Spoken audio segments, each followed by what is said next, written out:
Je voudrais me réjouir aujourd'hui de la mise en place de l'antenne départementale de la Fédération nationale des cadres libéraux. Une structure qui vient à point nommé, comme vous le savez, les cadres libéraux occupent une place de choix dans le dispositif du Parti démocratique sénégalais. C'est une structure centrale, une structure d'élite qui doit jouer un rôle moteur dans la vulgarisation de nos différentes réalisations dans tous les secteurs d'activité de l'économie nationale. Et il est heureux que Thiès soit en tout cas le premier département qui a vu naître en tout cas une antenne départementale. Donc je voudrais vraiment encourager l'ensemble des membres de la Fédération nationale des cadres libéraux pour leur option novatrice de mise en place de cette structure-là, qui doivent nous mener en tout cas à la réélection du président Wade en 2012. Et pour ce faire, il faudrait que chacun d'entre nous fasse sien, en tout cas, le culte de l'unité. L'union sacrée est la chose la plus préoccupante et la chose, en tout cas, la plus recherchée par toutes ces sensibilités-là. On s'en réjouit.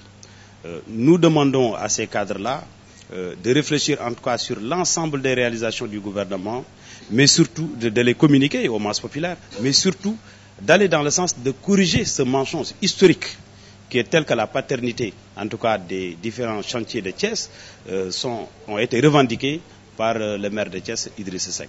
Je pense qu'aujourd'hui, on doit rétablir une vérité historique qui est fondamentale pour maintenant et pour la postérité.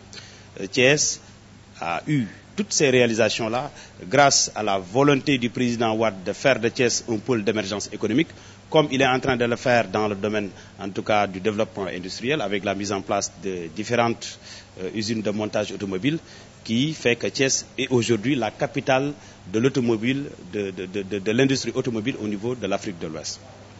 Nous sommes en train de faire pas mal de choses à Thiès. Vous savez très bien que dans les projets phares du gouvernement, il y a l'autoroute AIBD Thiès, qui sera très très important et dont les impacts seront bien ressentis par notre économie locale. Mais prochainement, on va assister au lancement des travaux de la route Khombol-Toubatoul-Tiaoune, qui est une préoccupation qui a cristallisé l'attention des populations riveraines et de toutes les populations thiessoises pendant plusieurs années. C'est une revendication qui date de plusieurs décennies. Mais grâce à la coopération internationale et l'entregent du ministre d'État Karim Wade, et grâce à la clairvoyance d'esprit et à l'attachement du président Wade aux préoccupations des Thiessois, vraiment ce projet-là verra le jour le plus rapidement possible. Nous pensons que ce projet-là sera réalisé dans le courant de ce mois-là.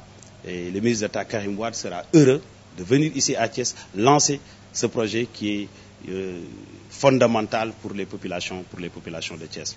J'ai entendu aussi Idrissa Seck parler un peu de milliards qu'il aimerait allouer à certaines régions pour le développement local.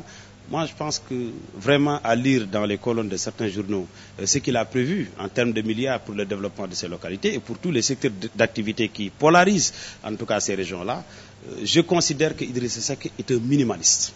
Minimaliste dans la mesure où il ne faut pas quand même conjecturer en deçà de ce que nous prévoyons nous. Dans le domaine des infrastructures, lui, il le prévoit pour tous les secteurs d'activité de l'économie nationale. Rien qu'avec le programme PERA, nous sommes presque à 118 milliards, le fonds d'entretien routier périodique. Ce qui veut dire quoi? Nous avons fait abstraction au domaine de la santé, au domaine de l'éducation, au domaine, n'est-ce pas, de l'environnement et de tous les autres secteurs d'activité de l'économie nationale. Cela veut dire quoi? Idrissa Seck devrait, à mon avis, réfléchir, n'est-ce pas, sur sa communication politique, parce qu'on ne peut pas vouloir aspirer à des responsabilités nationales et méconnaître les réalités sociologiques du pays. Nous lui demandons de revoir sa copie. Par ailleurs, avant même de demander qu'on vous donne des milliards à distribuer, il faudrait quand même éclairer la lanterne de l'opinion sur l'opacité de la gestion qui a marqué les chantiers de Thiès. Vous savez, le scandale politico-financier qui a le plus marqué la conscience collective, ce sont les scandales liés au chantier de Thiès. Et Idrissa Seck a un problème fondamental à régler, un contentieux historique à régler avec les populations thiessoises, mais globalement avec les populations sénégalaises, qui lui demandent jusqu'à maintenant de faire la lumière sur les chantiers de Thiès. Aujourd'hui, où viennent ces 7 milliards? D'où viennent ces 7 milliards d'Idrissa Seck qui lui permet en tout cas de sillonner un peu le territoire national?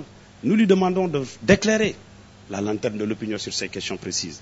Alors, avant de songer vraiment à des opérations anti-Njublang, parce que c'est ça qu'il a déclaré, il dit qu'il va déclencher une opération anti-Njublang, Idrissa devrait quand même penser à éclairer la lanterne de l'opinion. Ça, vraiment, c'est une préoccupation nationale, c'est une question d'insalubrité morale, d'abord pour les populations, pour le jeu politique de manière générale, et nous lui demandons de faire la lumière sur cette question précise. À Thiès, nous avons connu beaucoup de difficultés dans le domaine de l'assainissement, qui est imputable à la responsabilité de la mairie. Nous avons connu également des difficultés qui sont liées aux inondations. Je l'ai dit et je le réitère. N'eût été l'apport des bonnes volontés comme le ministre d'État Karim Wade et d'autres bonnes volontés qui sont dans le pays, Thiès allait encore une fois patauger dans les eaux. Mais heureusement qu'il y a eu à Thiès des cadres émérites qui sont conscients des responsabilités, en tout cas des exigences qui les interpellent à chaque fois que les Thiessois ont besoin d'eux, si bien qu'ils ont été vraiment au chevet de ces populations sinistrées.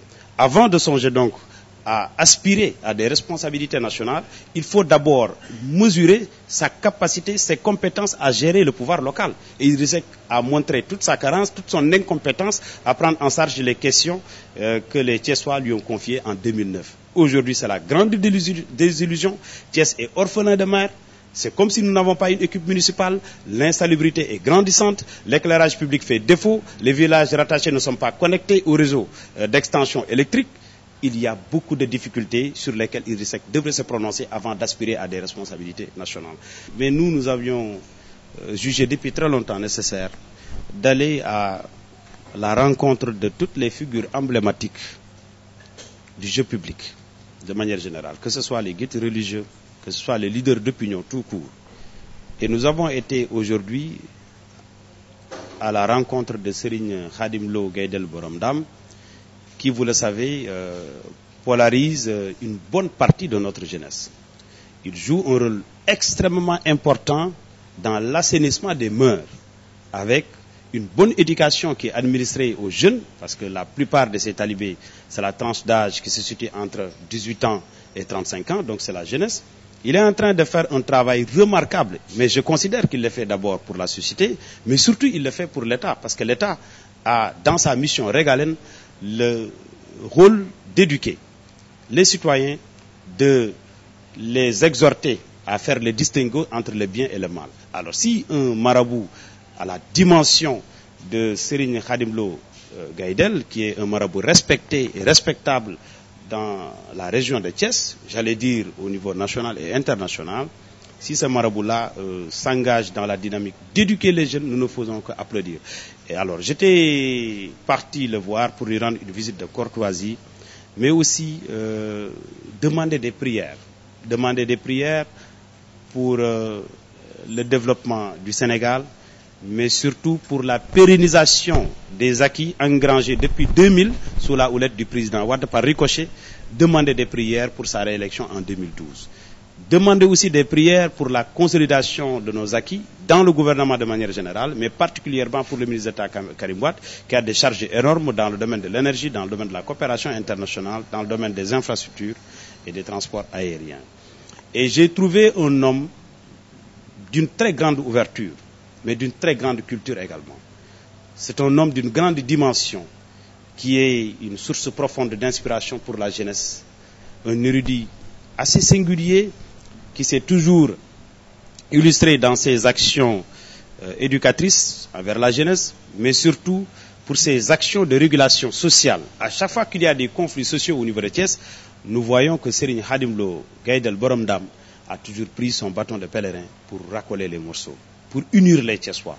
Et ça, c'est extrêmement important. C'est la raison pour laquelle je voudrais lancer un appel à toute la jeunesse thiessoise de prendre un exemple sur ce qu'il est en train de faire, de le considérer comme une source profonde d'inspiration, parce que c'est quelqu'un qui est en train de poser les véritables balises de notre émergence économique. Il n'est pas religieux tout court, mais c'est un être social qui comprend les exigences fondamentales qui interpellent la société thiessoise et par conséquent s'attelle à la mise en place de dispositifs capables d'améliorer leurs conditions d'existence.